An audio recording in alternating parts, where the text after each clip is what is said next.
মেয়ে অথবা 2টা বোন যদি তোমার ঘরের মধ্যে থাকে, ওই মেয়েদেরকে সুন্দরভাবে যদি লালন পালন করতে পারো, তাদের খাবার দাবারের ব্যবস্থা করতে পারো, দুনিয়ার জমিনে চিকিৎসার ব্যবস্থা করতে পারো, তাদেরকে ভালো জায়গার মধ্যে বিয়ে শাদীর ব্যবস্থা যদি করতে পারো, আল্লাহর নবী বললেন এই মেয়েদেরকে লালন পালন করার বিনিময়ে আল্লাহ তাআলা তোমাকে জান্নাতের মেহমান বানায়া দিবেন। বলেন সুবহানাল্লাহ। আল্লাহর নবী এটাও জানিয়ে দিয়েছেন, দুনিয়ার জমিনে কোন মানুষের ঘরে যদি প্রথম সন্তানটা যদি মেয়ে হয়, আপনার স্ত্রীর প্রথম সন্তানটা যদি মেয়ে হয়, আল্লাহর নবী বললেন এটা হলো আপনার সৌভাগ্যের আলামত। আপনার সৌভাগ্যের লক্ষণ হলো আপনার ঘরে যখন প্রথম সন্তানটা মেয়ে হবে, এটা হলো আপনার ভাগ্যের সৌভাগ্যের আলামত। বলেন সুবহানাল্লাহ। আপনার প্রথম সন্তান যদি মেয়ে হয়, আপনারা যারা বসা, একটা সময় ছিল মানুষের ঘরে, এটা আমরা গর্ব করি বলি, বলেন না আলহামদুলিল্লাহ। এটা আমরা গর্ব করি বলি যে আল্লাহ আমাদেরকে মেয়ে সন্তান দিয়েছেন। মেয়ে সন্তানের এই মর্যাদা, এই সম্মান সুনিশ্চিত যিনি করেছেন, ওনার নাম হলো মুহাম্মদুর রাসূলুল্লাহ সাল্লাল্লাহু আলাইহি ওয়াসাল্লাম। তাহলে মেয়ে হিসেবে, বোন হিসেবে কেমন সম্মান দিয়েছেন দেখলেন, আর মা হিসেবে কত সম্মান দিয়েছেন এটা আপনারা জানেন। দুনিয়ার জমিনে একজন মা, আল্লাহর পরে দুনিয়ার জমিনে আমার আপনার সবচাইতে সম্মান পাওয়ার অধিকারী হলেন আমার আপনার মা। ইসলামের মধ্যে পুরুষের চাইতে, বাবার চাইতে মেয়েদেরকে 3 গুণ অধিকার দেওয়া হয়েছে।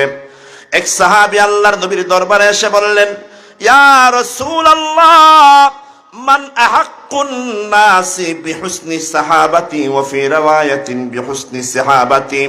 ও পয়গম্বর, আপনি জানায়া দেন দুনিয়ার জমিনে আমি সবচাইতে কার সাথে ভালো আচরণ করব? নবীজি বললেন 1 নম্বরে তোমার মায়ের সাথে ভালো আচরণ করো। সাহাবী পুনরায় প্রশ্ন করলেন, ইয়া রাসূলুল্লাহ, 2 নম্বরে কার সাথে ভালো আচরণ করব? নবীজি 2 নম্বরেও বললেন তোমার মায়ের সাথে ভালো আচরণ করো। সাহাবী 3য় নম্বরে প্রশ্ন করলেন, 3য় নম্বরে কার সাথে? নবীজি 3 নম্বরে বললেন তোমার মা। 4র্থ নম্বরে আল্লাহর নবী বললেন তোমার বাবার সাথে ভালো আচরণ করো। তাহলে বাবার চাইতে নারীদেরকে, আমার মাদেরকে ইসলাম 1 গুণ 2 গুণ নয়, 3 গুণ যিনি বেশি অধিকার দিয়েছেন, ওনার নাম হলো মুহাম্মদুর রাসূলুল্লাহ সাল্লাল্লাহু আলাইহি ওয়াসাল্লাম। এজন্য ইসলাম নারীদেরকে সমান অধিকার দেয় নাই, বরং নারীদেরকে যেখানে যে পরিমাণ অধিকার দেওয়া দরকার, অনেক জায়গার মধ্যে ইসলাম নারীদেরকে পুরুষের চাইতে কয়েক গুণ বেশি অধিকার দিয়েছে। বলেন না সুবহানাল্লাহ। তাহলে কি বুঝলাম? আল্লাহর নবী মেয়েদের জন্য কত বড় রহমত। নবীজি মেয়েদেরকে মা হিসেবে সম্মান দিয়েছেন, বোন হিসেবে সম্মান দিয়েছেন, আমাদের মেয়ে হিসেবে সম্মান দিয়েছেন। মোট কথা নারী জাতির সম্মান যিনি পৃথিবীর বুকে সর্বোচ্চ মর্যাদায় নিয়ে গিয়েছেন, ওনার নাম হলো মুহাম্মদুর রাসূলুল্লাহ সাল্লাল্লাহু আলাইহি ওয়াসাল্লাম। এরপরে আসেন, আমরা যেহেতু বাজারের মধ্যে আমাদের মাহফিল, আল্লাহ নবী ব্যবসায়ীদের জন্য কত বড় রহমত ছিলেন। ও দুনিয়ার ব্যবসায়ী ভাইয়েরা, আল্লাহর নবী সাল্লাল্লাহু আলাইহি ওয়াসাল্লাম ইরশাদ করলেন, আত-তুজ্জারু ইউহশারুনা ফুজ্জারা ইল্লা মানিত্তাকা ওয়া বাররা ওয়া সাদাকা। নবীজি একবার বললেন দুনিয়ার জমিনে যারা ব্যবসায়ী আছে, ওই ব্যবসায়ীদের হাসর হবে কাফেরদের সাথে, ওই ব্যবসায়ীদের হাসর হবে ফেরাউনের সাথে, নমরুদের সাথে। আল্লাহর নবী যখন ব্যবসায়ীদের সম্বন্ধে কথা বললেন, দুনিয়ার জমিনে নবীজির সাহাবীদের মধ্যে যারা ব্যবসায়ী ছিলেন তাদের চেহারাটা মলিন হয়ে গেল। নবীজি বললেন একটু সবর করো, ইল্লা মানিত্তাকা ওয়া বাররা ওয়া সাদাকা। ব্যবসায়ীদের হাসর হবে ফেরাউনের সাথে, নমরুদের সাথে। কিন্তু দুনিয়ার মধ্যে যেই ব্যবসায়ীরা ব্যবসা করার সময় আল্লাহকে ভয় করবে, ব্যবসা করার সময় মিথ্যা কথা বলবে না, মিথ্যা কথা বলে কাস্টমারদের সাথে প্রতারণা করবে না, 2 নম্বরই করবে না, ওই ব্যবসায়ীদের অবস্থা কেমন হবে জানো? আত-তাজিরুস সাদুকুল আমিনু মা'আন নাবিয়্যিন ওয়াস-সিদ্দীকিনা ওয়াশ-শুহাদা। নবীজি বললেন দুনিয়ার জমিনে যেই ব্যবসায়ীরা সত্যবাদী হবে, যেই ব্যবসায়ীরা আমানতদার হবে, যেই ব্যবসায়ীরা সৎ হবে, কাস্টমারদের সাথে দোকানদারদের সাথে, বলেন না সুবহানাল্লাহ। তাহলে আপনি মনে করবেন না যে ব্যবসা করেন এটা দুনিয়ার কাজ বলে মনে করবেন না। আপনি ব্যবসাটাকে যদি ভালো নিয়তে করেন, আপনি ব্যবসার সময় যদি নিয়ত করেন আমি ব্যবসার মাধ্যমে হালাল রুজি ইনকাম করব, আমি অন্যায়ভাবে টাকা ইনকাম করব না, সুদের মাধ্যমে, ঘুষের মাধ্যমে কারো জমি অন্যায়ভাবে আত্মসাৎ করে টাকা ইনকাম করব না, হালাল রুটি রুজির জন্য যদি ব্যবসা করেন, আপনারা জানেন নবীজি বলেছেন তলাবু কাসবিল হালালি ফরিদাতুন বাদাল ফরিদা, হালাল উপার্জন করা এটাও নামাজ রোজার পরে আরেকটা ফরজ, বলেন সুবহানাল্লাহ।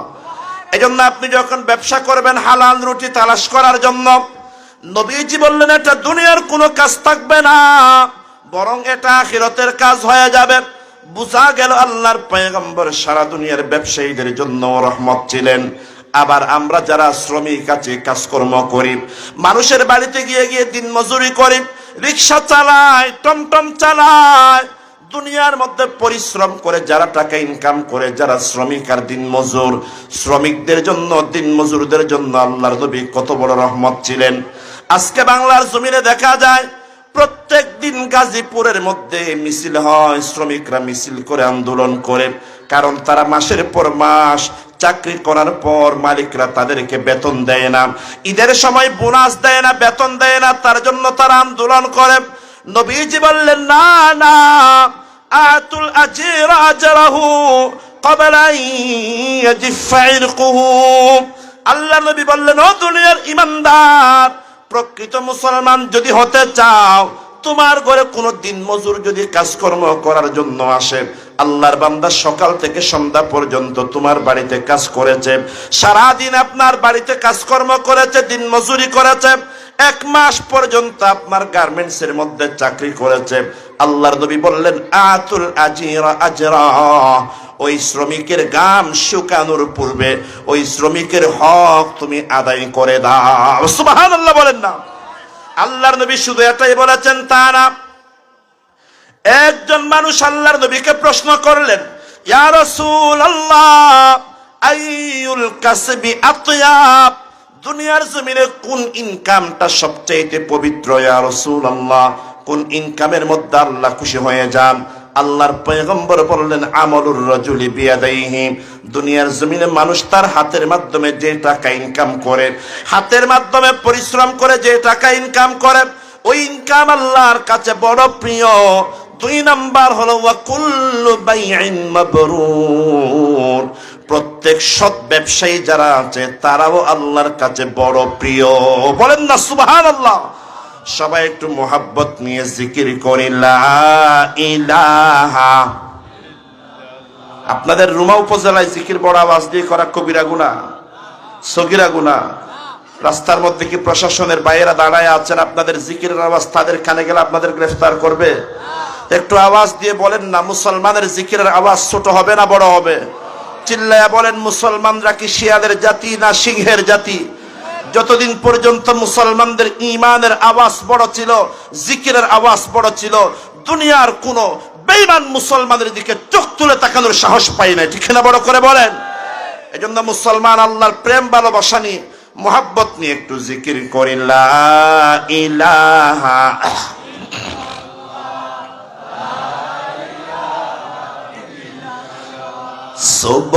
সুবহানাল্লাহ ওয়ালহামদুলিল্লাহ, জোরে লা ইলাহা ইল্লাল্লাহ, লা ইলাহা।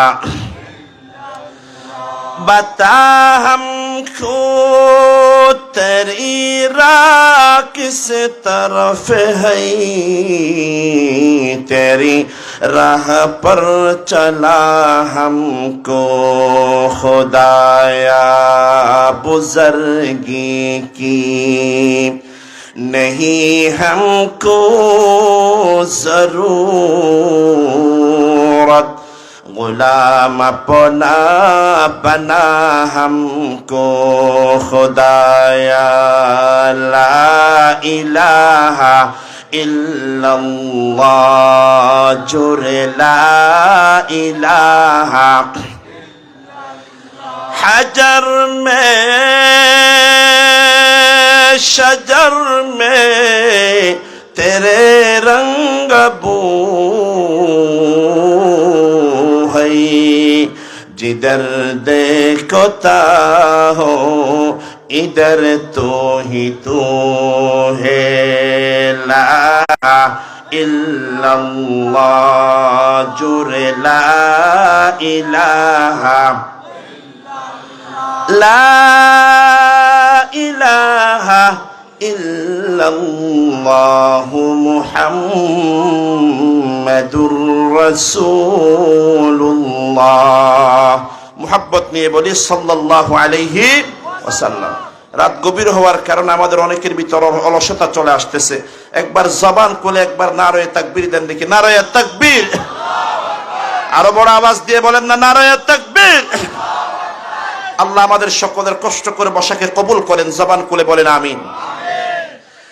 এই দুনিয়ার মুসলমান, আল্লাহর নবী কেমন কেমন রহমত আমি আপনাদের সামনে প্রকাশ করে শোনাচ্ছি। দুনিয়ার জমিনে আর একটা নির্যাতিত জাতি হলো যারা ইতিম। দুনিয়ার জমিনে যাদের বাবা মারা যায়, দুনিয়ার জমিনে যাদের দেখাশোনা করার মতো আর কেউ থাকে না, যারা দুনিয়ার জমিনে ইতিম, তারা হলো বড় মজলুম, তারা হলো বড় জালেমদের জুলুমের শিকার হয়ে যায়। আল্লাহর নবী ইতিমদের সম্পর্কে বলেছেন, ইতিমদের জন্য নবীজি কত বড় রহমত ছিলেন। আল্লাহর নবী ইরশাদ করলেন, আনা ওয়া কাফিলুল ইতিমি কাহাতাইন। নবীজি জানায়া দিলেন, দুনিয়ার উম্মত, দুনিয়ার জমিনে যারা ইতিমদের উপরে জুলুম করে, বাবা মারা যাওয়ার পর অসহায় বাতিজা আছে আপনার, আপনার ভাই মারা যাওয়ার পর আপনার বাতিজাটা অসহায় হয়ে গেছে। আপনার বাতিজা দুনিয়াদারি কিছুই বুঝে না, আপনি বাতিজার সম্পদটারে অন্যায়ভাবে আত্মসাৎ করে ফেললেন।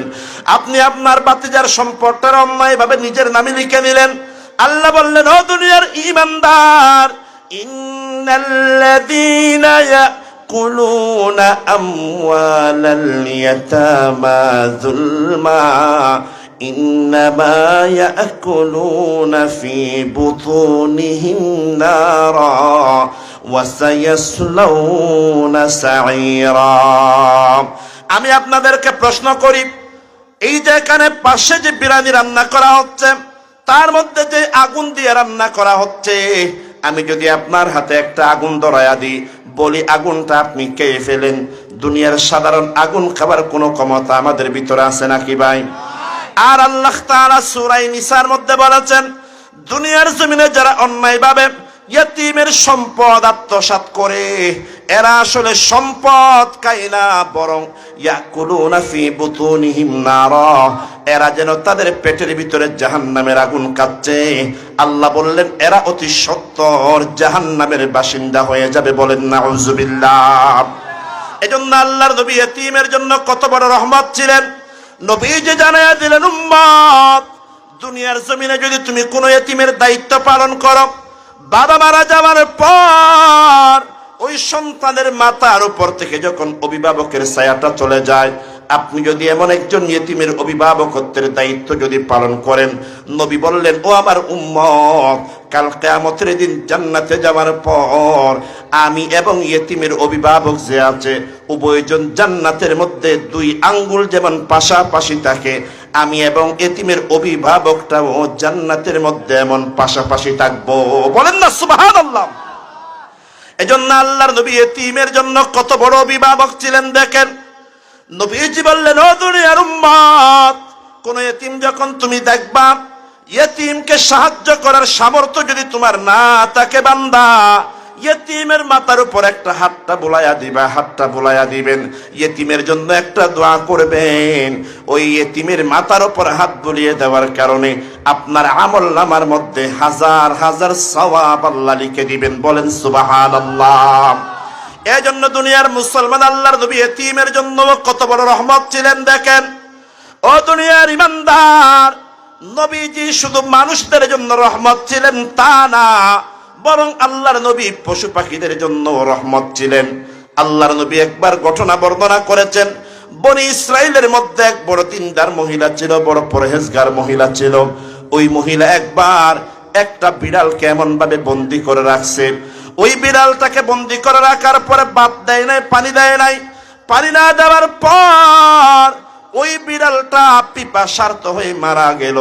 নবীজি বললেন, এত বড় দিনদার মহিলা হওয়ার পরেও একটা বিড়ালকে কষ্ট দেওয়ার কারণে আল্লাহ তাআলা ওই মহিলাকে জাহান্নামী বানিয়ে দিয়েছেন। বলেন নাউজুবিল্লাহ।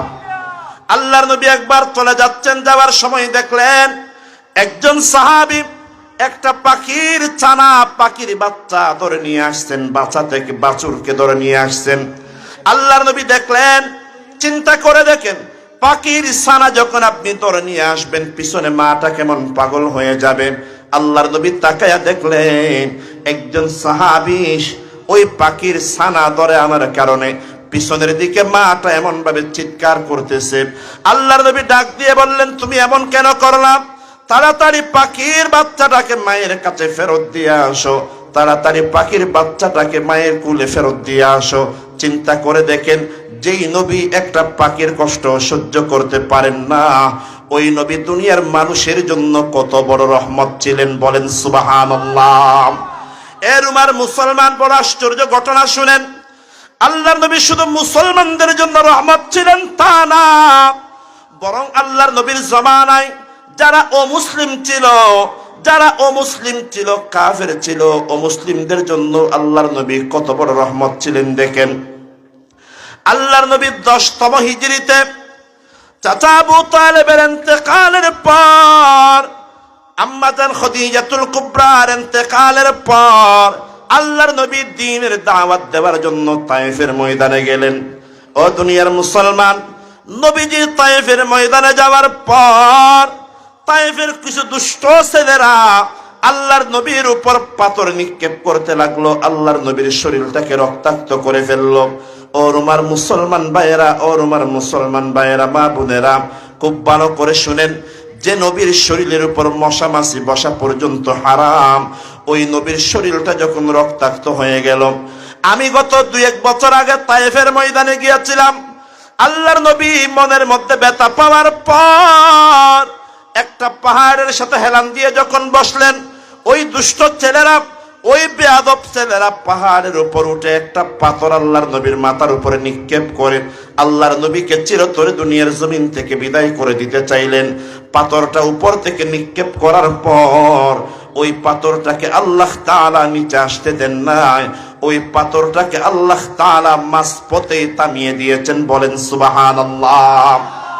আল্লাহর নবী যখন তায়েফের ময়দানে ওই দুষ্ট ছেলেদের আঘাতে জর্জরিত হয়ে পাহাড়ের সাথে হেলান দিয়ে বসে থাকলেন, সাইয়্যিদুল মালায়েকা জিবরিল আলাইহিস সালাতু ওয়াস সালাম আসলেন।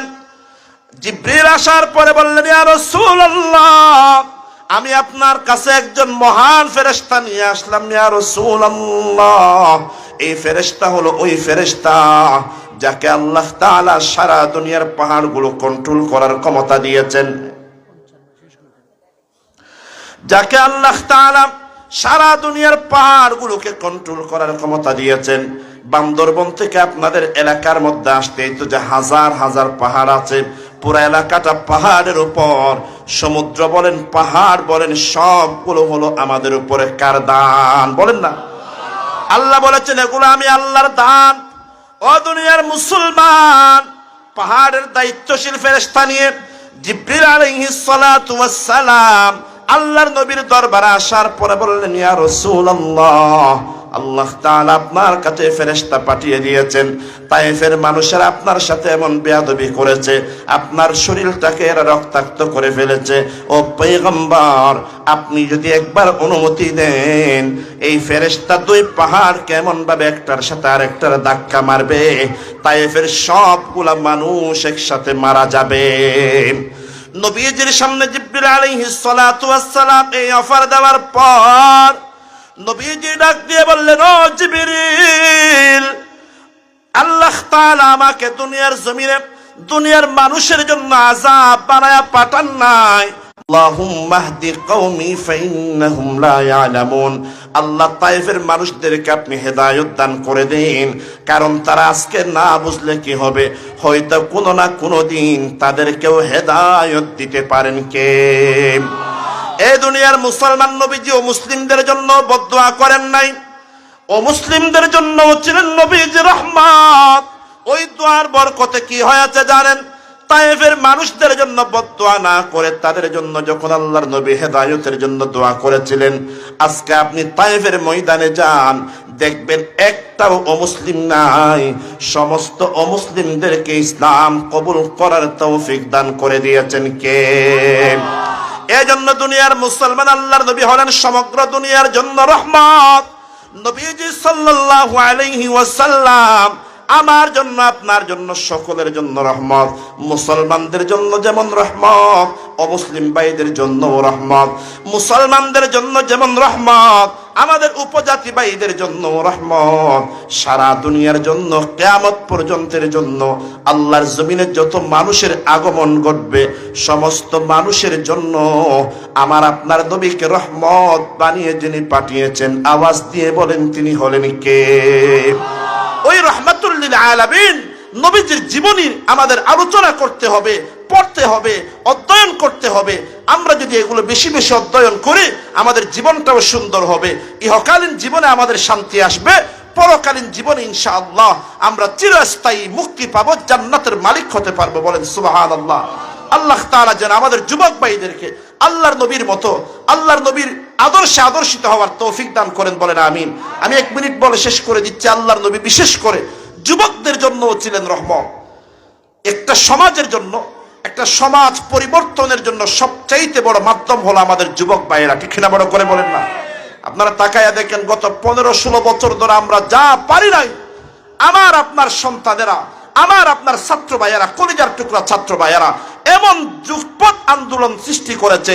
15-16 বছরের মাথার উপর আমাদের যে জগদ্দল পাথর বসেছিল, ওই পাথরটাকে বাংলার জমিন থেকে আমরা হটাইতে পারি নাই। আমাদের ছাত্র ভাইয়েরা আমাদেরকে ওই অভিশাপ থেকে মুক্তি দান করেছে। ঠিক না? বড় করে বলেন না? এই জন্য নবী বলেছেন, যৌবনকালের ইবাদত আল্লাহর কাছে বড় দামি। যে যুবক যৌবনকালে ইবাদত করবে, আল্লাহ তাআলা কাল কিয়ামতের ময়দানে যে 7 প্রকারের মানুষকে নিজের আরশের নিচে ছায়া দিবেন, যেই দিন আল্লাহর আরশের ছায়া ব্যতীত আর কোনো ছায়া থাকবে না, তার মধ্যে একটা হলো ওয়াশাবুন নাশা ফি ইবাদাতিল্লাহ। ও দুনিয়ার যুবক, যে যুবক তার যৌবন কালটা আল্লাহর ইবাদতের মধ্যে কাটিয়েছে, ওই যুবককে আল্লাহ তাআলা আরশের নিচে ছায়া দান করে কিয়ামতের ময়দানে সম্মানিত করবেন। বলেন সুবহানাল্লাহ। এজন্য যুবক ভাইয়েরা, আমাদের পরিবর্তন হতে হবে। আমরা যদি পরিবর্তন হয়ে যায়, আমাদের সমাজটা পরিবর্তন হয়ে যাবে। ঠিক না? বড় করে বলেন না? চিন্তা করে দেখেন, এই যে আজকে 50তম মাহফিল হচ্ছে, এই মাহফিল যে আল্লাহর বান্দা শুরু করেছিলেন এলাকাবাসী নিয়ে, উনি কবরে চলে গেছেন, উনি আমাদের মাঝে নাই, কিন্তু 50 বছর ধরে যে মাহফিল হচ্ছে, এই মাহফিলে যে বড় বড় উলামায়ে কেরামরা বয়ান করেন, একটা যদি আপনি আমল করেন, এই আমলের একটা সওয়াব যিনি শুরু করেছিলেন ওনার কবরেও চলে যাবে। বলেন সুবহানাল্লাহ। এই জন্য প্রিয় হাজরিন, আমরা যেন আমাদের জীবনটাকে আল্লাহর নবীর জীবনের শ্রেষ্ঠ আদর্শ, আল্লাহর নবীর আদর্শে যেন আমরা আমাদের জীবনকে সাজাতে পারি, আমরা আমাদের ইহকালীন জীবনকে যেন সাজাতে পারি। আল্লাহ আমাদের সবাইকে সে তৌফিক দান করেন। জবান খুলে বলেন আমিন। ওয়া আখিরু দাওয়ানা আলহামদুলিল্লাহি রাব্বিল আলামিন। আসসালামু আলাইকুম ওয়া রাহমাতুল্লাহি ওয়া বারাকাতুহু। জাযাকাল্লাহু তাআলা আহসানাল জাযা। আল্লাহ তাআলা হযরতের হায়াত এবং ইলমের মধ্যে বারাকা দান করুন। সবাই বলে আমিন। এই পর্যায়ে আমাদের সামনে আখিরি মুনাজাত করবেন আমাদের সকলের পরম শ্রদ্ধেয় মুরব্বী, বান্দরবান কেন্দ্রীয় জামে মসজিদের সম্মানিত খতিব হযরত মাওলানা আলাউদ্দিন ইমামি সাহেব দামাত জালাল শাফকাতিহিম।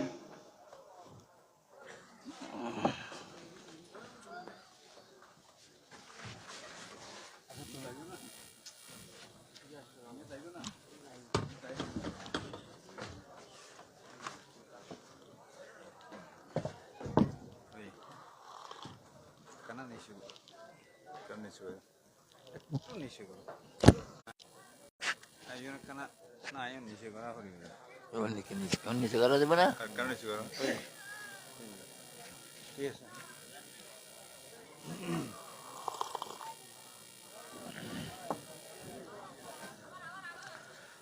আসসালামু আলাইকুম ওয়া রাহমাতুল্লাহ। মাইক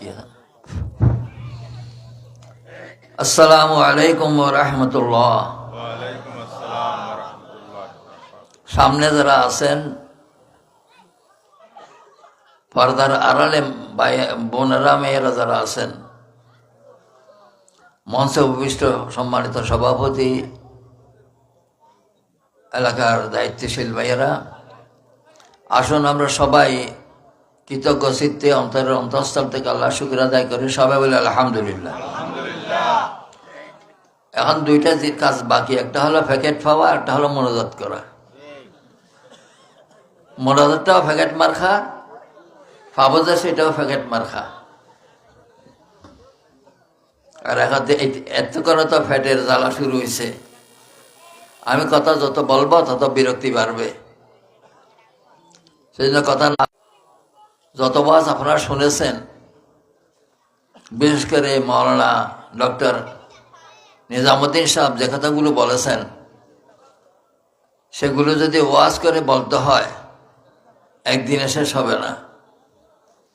যারা বসেছিলেন তাদের জন্য যা কথা হয়ে গেছে, আল্লাহ ওনার কথাগুলোর ভিত্তিতে ওনাকে, আপনাদেরকে, আমাকেও আমল করার তৌফিক নসিব করুন। আমি আমার জানা মতো, আমার সেনা আগে পুরানো মৌলানা হাজী ইউনূস সাহেব, খতিব আজম সাহেব, ওনাদের মতো সে পর্যায়ের আলেমদের, সরমনায় পীর সাহেব, ফজল করিম সাহেব, ওনাদের কথা বাদ দিলে বর্তমান প্রেক্ষাপটে যেসব আলেমদের দেখতেছি, এলম আমল উভয় দিক থেকে সমন্বয় করে চলার চেষ্টা করেন এবং উভয় দিক থেকে মোটামুটি আল্লাহর রহমতে যথেষ্ট আমলের পরিচয় দিচ্ছেন। এই ডক্টর মাওলানা নিজামুদ্দিন সাহেব, আল্লাহ ওনাকে দয়া করে কবুল করুক, এবং আমাদের কোনার মতো আলেম সকল মহলকে আল্লাহ দয়া করে নসিব করুন। তো কথা না বলে মূলত তার আগে আপনাদের, যেহেতু আপনাদের এলাকার দায়িত্বশীল, আপনাদের ইমাম, বান্দরবান জেলার প্রধান মসজিদের ইমাম মানে আপনাদের ইমাম, আপনারা গেলে সেখানে নামাজ পড়েন, সেই হিসাবে আল্লাহর ধারা থেকে বাঁচার জন্য নিজের ইমানি দায়িত্বের আলোকে দুই একটি কথা আপনাদেরকে বলতেছি। ওয়াজ খালাম না, কিছু কথা। প্রথম কথা হলো, আপনি আল্লাহটা ঠিক রাখেন। কথা বোঝা যাচ্ছে নাকি যাচ্ছে না? যদি আপনারা আল্লাহটা ঠিক রাখেন,